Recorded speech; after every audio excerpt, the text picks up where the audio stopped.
Hello, it's me, Gleb Alexandrov, and this video is gonna be about top 5 image enhancements or non-color grading features of DaVinci Resolve.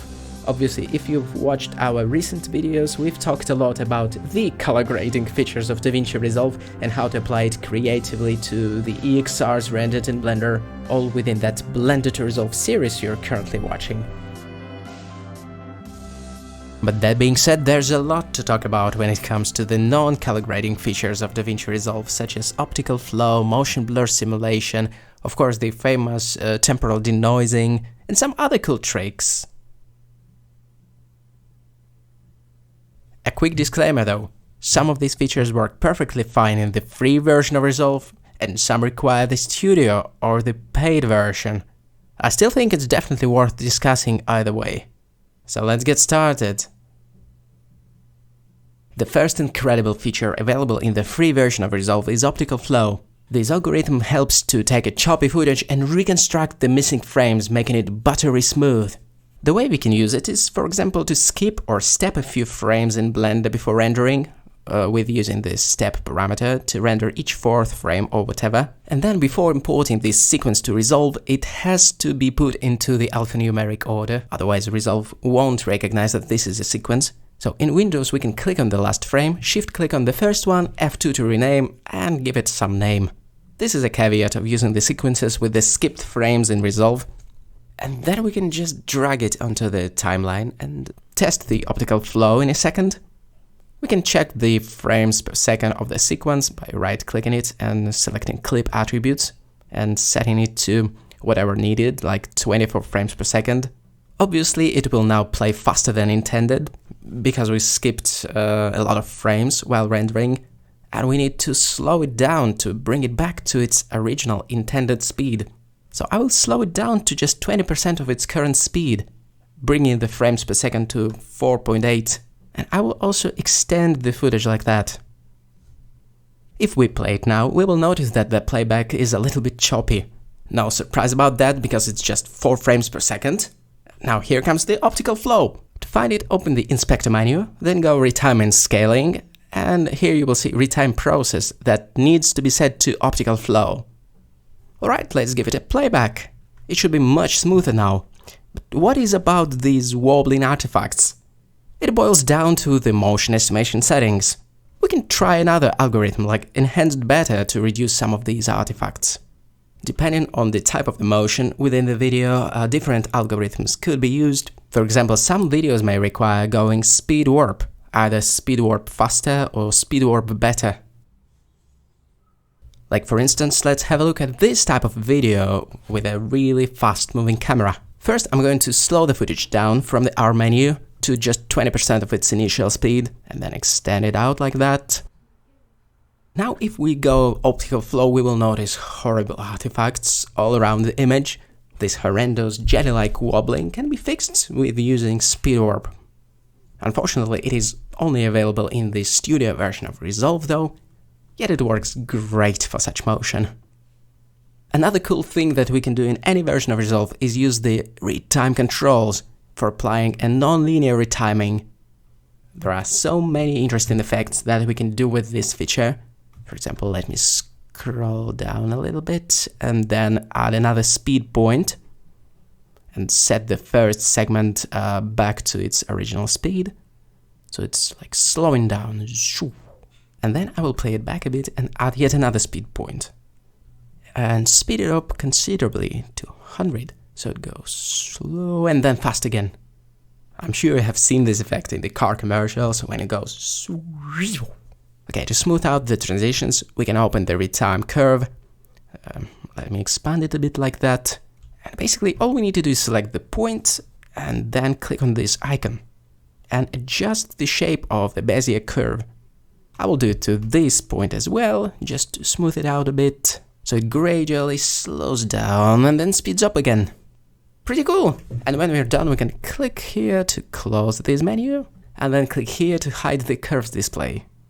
Here's a comparison between the choppy footage with the frames skipped and the reconstructed version using optical flow. It's like magic, I told you. It works a treat. Depending on the algorithm used, you can make it work in very different conditions indeed, and probably save a lot of render time. Imagine rendering like 2, 3, 4 times faster by skipping every second, third or fourth frame, and then simply reconstructing the missing ones.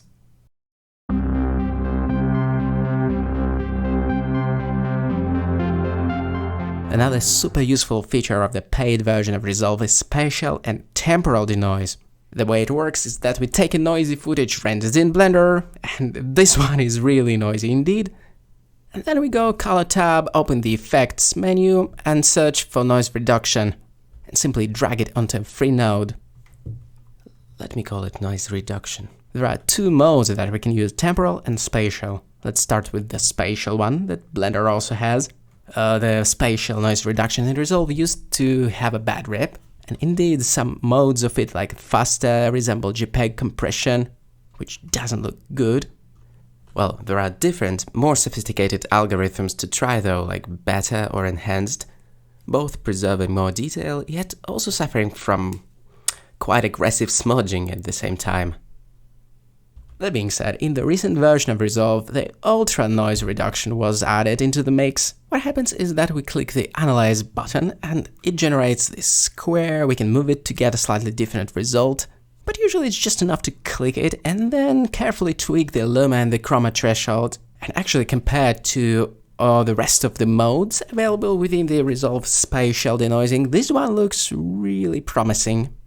Here's the original video, and here's the Ultra Noise Reduction in Resolve. I think it looks pretty good actually. But let me zero it out for a moment and show you the temporal noise reduction that Blender doesn't have, by the way. We can just go straight to luma and chroma threshold and crank it up a little bit. The way the temporal noise reduction works is that it helps to maintain the cohesiveness by analyzing the footage in time. As such, it isn't as destructive as the spatial version. Depending on the footage, it can look much better, much smoother, at the cost of some extra wobbly artifacts once again. These two modes, the temporal and the spatial, can be used all at once if you wish. It is a very cool feature of the paid version of Resolve indeed. I use it a lot, and I believe it can be used in a super efficient manner to save some render time, even though Blender's denoising is still better, I mean the spatial denoising. Oh, before I forget, in the newer versions of Resolve, it can be found here under this motion menu. All the spatial and temporal noise reduction settings, as well as the motion blur and whatnot. Just something to be aware of. How about testing it in the extreme conditions though? Let's push it to its limit and see what it is capable of. I'm gonna render this super noisy animation, import it into Resolve, and give the Ultra Noise Reduction a try. Let's really strain it. I'm gonna add the new character node within the color tab, drop the noise reduction effect onto it, and adjust the temporal threshold right away. It's somewhat helped, but still there is a lot of noise left. The temporal denoising goes as far, I guess. Nothing we can do, really. Will the Ultra Noise Reduction save the day? Let's hit Analyze to bring up a square, and then adjust the luma threshold. And you know what? It kind of works. Most of the noise is gone, although we see the remnants of it, looking like the dust floating in the air. But anyway, I must admit it works pretty good now. It is usable. The denoising in Blender is still probably better, I think, both OpenImage and OptiX. So I'm going to render the same animation with the OpenImage denoise enabled. Due to the nature of the denoising in Blender, the animation will end up super wobbly, super unstable, like this. But that's precisely what we can use the Resolve's temporal denoising for. So let me add a new node, and add the noise reduction effect now, and just use its temporal component. Here you can see how mild the effect is. It doesn't ruin the image at all. Just adds a little bit of shakiness to the animation and that's it. If it isn't stable enough, we can repeat it a few times in fact. So that's how we can make use of the best of both worlds, the Blender's amazing denoising and the Resolve's temporal denoising on top of it to make it more stable. A match made in heaven, as they say. The third one on my list would be motion blur. Sometimes, if for whatever reasons we couldn't use real motion blur in Blender, maybe due to performance reasons, we can replace it with a fake 2D motion blur straight in Resolve. It can be found in the Effects tab. There is pretty much only one slider to tweak, which is the amount of the motion blur. It does approximately what is advertised, blurring the faster moving parts of the image, analyzing a bunch of frames before and after. It's worth noting that there are a few motion estimation types that you can try, the none meaning no estimation at all, just use averaging. Then we have faster and better, with the better usually providing the better results. It's a shock, such a surprise. Incidentally, it almost also works as a noise reduction tool. Somehow adding a touch of motion blur, even the fake 2D motion blur in fact, could help to make an otherwise fairly crude render look slightly more loved and cared about, I would say. There's a bunch of extra controls that you can try, but mostly it is about tweaking the amount, and that's it. Depending on the footage, it can look pretty bland, or on the other hand, very convincing. And yeah, as I've said, in the cases where you cannot simply use a real motion blur in Blender, like there's too much overhead added, then this fake motion blur could end up being a pretty useful Resolve feature indeed. Alright, the last one for this video is gonna be super resolution, or a slightly more intelligent upscaling. It's not a silver bullet by any means, but let's say you don't want to render it in full resolution. So here we have, for example, a version of this video that you see on screen that is just 1/3 of its resolution. So it's about a million times faster to render, approximately. Let's activate Super Res and see how it will look.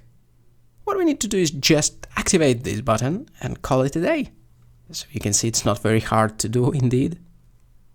Alright, now I'll try to find a slightly more representative part of the image, so we can really see what's going on upon enabling this. In my tests, 3x and 4x scaling didn't provide as good of a result as, for example, 2x or 2x enhanced for that matter. These two are the better options, I think, with the 2x enhanced being the best. As you can tell, the enhanced version conjures up a little bit of that extra detail. That looks pretty awesome, I think, especially with the sharpness set to minimum. I would definitely go with the lower sharpness and the lower noise reduction for that matter to preserve as much of the original detail as possible. So in a nutshell, that is how this super resolution feature of Resolve works. It is far from being the best super resolution on the market, I think. Even something like Cupscale that can be downloaded for free can compete with the Resolve Super Res. But anyway, that's a very convenient feature to have, and that pretty much concludes my personal list of the top non-color grading Resolve features. If I had to name just one more, I would go for multi-layer workflow, even though it's not a singular feature, but rather, well, the workflow indeed. It is what makes Resolve work so great for me as a tool, in a super powerful combination with Blender. To be able to preview, color grade, relight and compose the 32-bit XR sequences rendered in Blender, and in fact to do it in real time in another software, just cannot be beaten. But that is a matter of another tutorial, which incidentally is a part of the Blender to Resolve series you're currently watching. And of course, it is my pleasure to refer you to the rest of the color grading masterclasses from this series, aimed to provide you with all the necessary knowledge for color management and color grading your EXRs in DaVinci Resolve. All the downloads are available at our Gumroad completely for free or for a donation that you define yourself. It helps to keep us going, so any donation is really appreciated. It was Gleb Alexandrov for CreativeShrimp.com. Now where's my coffee?